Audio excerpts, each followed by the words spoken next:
ये कहानी है लखनऊ के शर्मा जी की, जहां कानपुर की रहने वाली विमला जी विवाह कर आई थी। विमला जी के अपने ससुराल में आते ही कावेरी निवास विमला निवास में बदल जाता है और उस वक्त से विमला निवास में हुक्म चलता है तो बस विमला जी का, जो आज तक भी इसी तरह बरकरार है।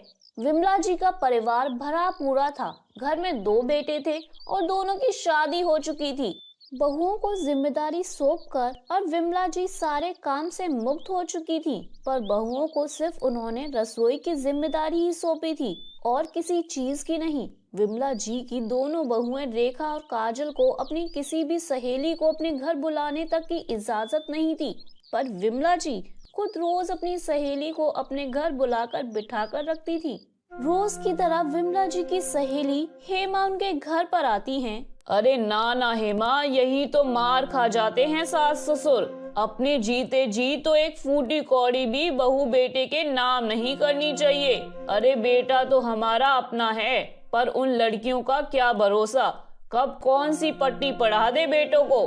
अरे हमें घर से बाहर कर दें, अरे तो क्यों ही सौंपना है उन्हें कुछ। अरे पर क्या ही फर्क पड़ता है विमला, कौन सा हम अपने साथ ये धन संपत्ति दे जाने वाले हैं। हाँ, फिर तो तू ये लाली लिपस्टिक भी अपने साथ नहीं ले जाने वाली। अरे क्यों करती है मेकअप, ऐसे ही रहा कर। अरे पर अब अपनी बहुओं को मैं मना कैसे करूं, घर में कलेश शुरू हो जाएगा ना। अरे प्रॉपर्टी की बात छिड़ी ही क्यों, क्योंकि तेरी बहुएं दिन भर फ्री रहती हैं और अपनी सखी सहेलियों से बात करती हैं। फ्री रखना ही क्यों है बहुओं को, 24 घंटे काम में लगा कर रखो। इधर उधर दिमाग जाएगा ही नहीं, कोई उनके कान भरेगा ही नहीं, तो कैसे घर में बंटवारे की बात उठेगी। अब मेरी बहुओं को देख ले, पता चलता है कि घर में बहुएं हैं, जहाँ देवरानी जेठानी एक दूसरे को काटने को दौड़ती हैं। मेरे यहाँ मजाल है कि दोनों मेरे आगे चू चपट कर लें। अभी एक डेमो दिखाती हूँ तुझे। अरे सो गई क्या बड़ी बहू, एक कप चाय मांगी थी, पतीला नहीं। हे भगवान, मम्मी जी आवाज दे रही हैं। आई मम्मी जी। अपनी सास की आवाज सुनकर भागती हुई रेखा चाय का कप लिए अपनी सास के सामने प्रस्तुत हो जाती है। वो आंटी जी कम दूध की चाय पीती है ना मम्मी जी, तो पहले मैंने बना कर रख ली, फिर आपकी चाय चढ़ाई, पर आपको कड़क चाय पसंद है ना, इसलिए चाय खौला रही थी। अब आपकी चाय तैयार हुई तब तक आंटी जी की चाय ठंडी हो गई, फिर मुझे उस चाय को गर्म करना पड़ा, तो इसी में देरी हो गई। हाँ हाँ ठीक है, ज्यादा उछल मत। अदरक डाला है ना? जी जी मम्मी जी, अदरक डाला है, इलायची डाली है, चीनी आधा चम्मच, आपकी सेहत को ध्यान में रखते हुए बिल्कुल वैसी जैसी आपको पसंद है वैसी ही बनाई है। ठीक है, जाकर नाश्ते की तैयारी कर, और वो हो जाए तो मेरा कमरा साफ कर देना। अरे ऐसे क्या जा रही है, ये झूठे पानी का ग्लास कौन लेकर जाएगा यहाँ से? पानी का ग्लास उठाकर रेखा वहाँ से किचन में चली जाती है। अरे देख लिया, ऐसे रखा जाता है बहुओं को, इसे कहते हैं खौफ। इन्हीं कामों में उलझी रहती हैं ये। इसी तरह बहुओं को एड़ी के नीचे रखना चाहिए। अब अगर बहू नाम के कौए को तू सिर पर बिठाएगी तो वो कौआ तेरे ही सिर पर अपनी चोंच मारेगा ना हेमा।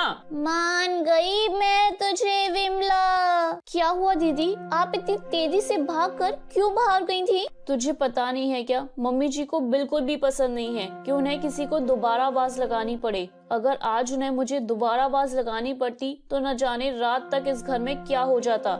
बेकार में मुझे घर में कोई कलेश नहीं चाहिए, इसलिए चुपचाप जो वो कहती हैं सुन लेती हूँ। तो एक दिन हो ही जाए कलेश, जब देखो काम काम काम, एक काम खत्म नहीं हो पाता दूसरा काम थमा देती हैं। इतना काम करने के बाद गुस्सा तो हमें आना चाहिए, मम्मी जी को किस बात का गुस्सा आ जाता है पता नहीं। सुबह से मुझसे मटर छिलवाई जा रही हैं। तभी विमला वहाँ आती है। अरे कुछ ही मटर बाकी हैं काजल, ये हो जाए तो कमरे में आ जाना, मेरे घुटनों में बहुत दर्द हो रहा है, जरा घुटने दबा देना। जी मम्मी जी।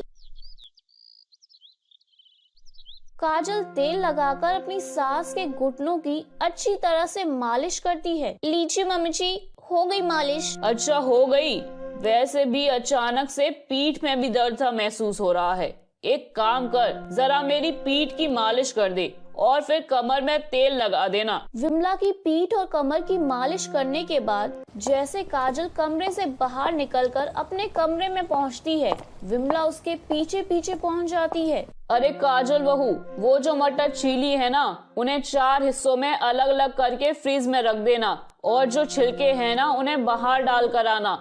अभी 10 बजे हैं, अभी रात तक कोई रजाई नहीं ओढ़ेगा, 10 घंटे हैं रात में। एक काम कर, ये मटर का काम हो जाए ना, उसके बाद सारी रजाइयों को धोकर छत पर सुखा देना और ध्यान रखना कि कोई कौवा उन पर बीट ना कर दे।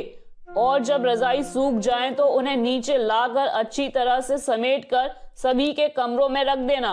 पर ठंड में रजाई धोने की क्या जरूरत है मम्मी जी? अरे 2 महीनों से उन्हीं रजाइयों को ओढ़ रहे हैं, अरे धूल जम जाती है, तू जाकर काम पर लग। काजल को काम सौंप कर विमला रेखा के पास जाती है। अरे दोपहर में क्या बना रही है बहू?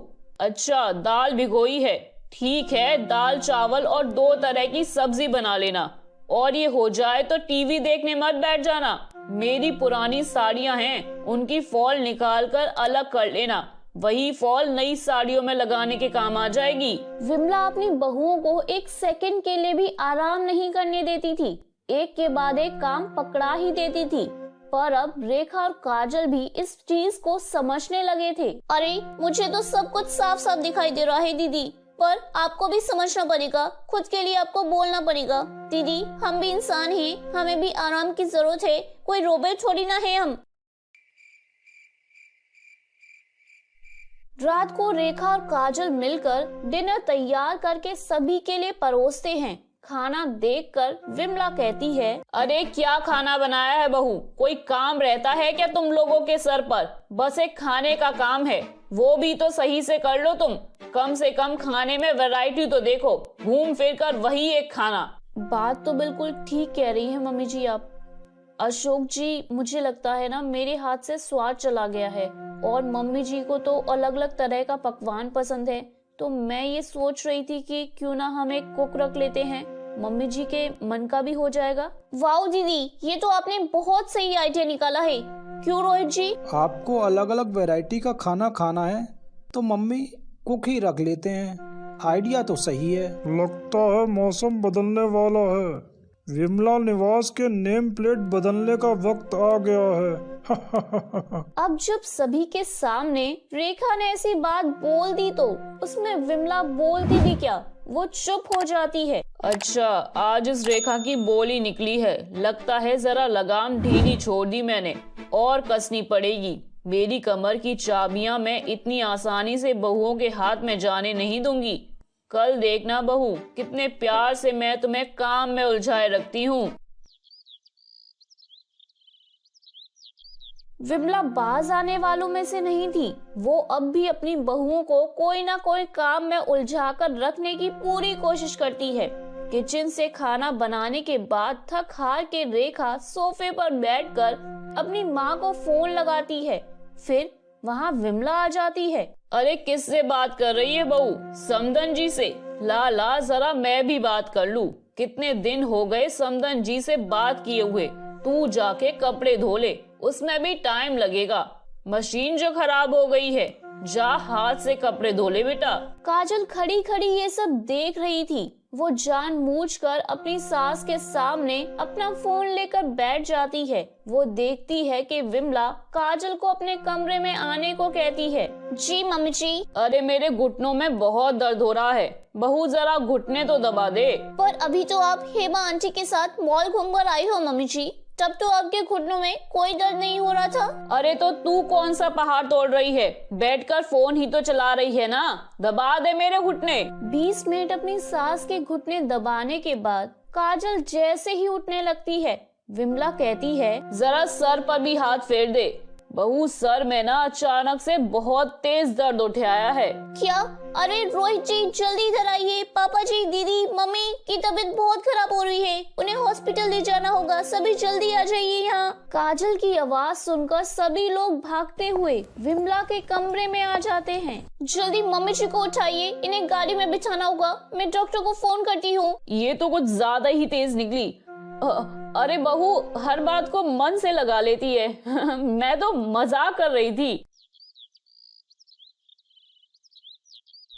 तो मेरे प्यारे दोस्तों, कैसी लगी आपको मेरी ये कहानी? मुझे कमेंट करके जरूर बताएं और अपने दोस्तों के साथ शेयर करें। अगर आपने मेरे चैनल को अभी तक सब्सक्राइब नहीं किया है तो नीचे वाले बेल आइकन को दबाकर सब्सक्राइब कर लें। तो मिलती हूँ मैं आप सभी से फिर एक नई कहानी के साथ। तब तक आप अपना ध्यान रखिए। बाय बाय दोस्तों।